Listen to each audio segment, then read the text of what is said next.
in your part, in your understanding of the whole Congress and the current, United States government, uh, what what percentage do you believe that people are now understanding the evilness of the Chinese Communist Party, and how urgent it is for all these people who are diligently working in Washington to believe that it is the time to understand how important the NFSC is in the United States and all over the world, and it is the time to understand how urgent it is to realize the threats from the Communist Party in the United States. Thank you, So Congressman. that's a great question, and thank you for that question. Thank you for being here.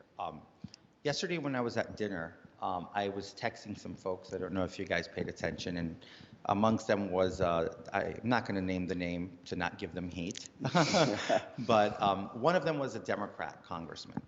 And I said, what's your thoughts on the CCP? What do you feel about it? Can we do something together as a chamber on a bipartisan, united way to start tackling down and taking down the CCP? So it was a little late, so I get a text from this congressman earlier this morning at around 7:30 in the morning. Great food, hate everything else.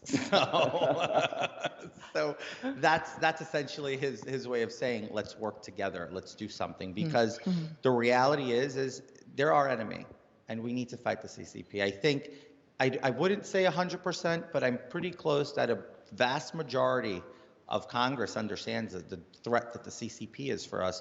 We took a vote earlier this year that almost passed by unanimous, if not unanimous, votes of censuring the CCP, and then a few other votes that have gone through the House to curb and lower the ability and the scope of the CCP have all passed successfully.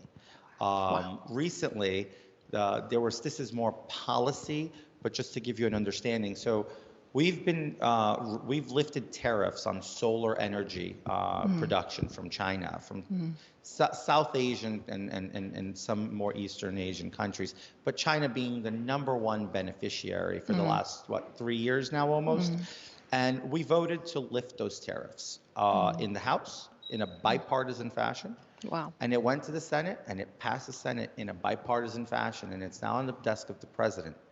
Regrettably, the President of the United States has signaled he will veto it, subsidizing China and giving them the power to make money on our backs and funding their evil regime. So that is the unfortunate state of affairs. Congress understands this. Our president doesn't understand that.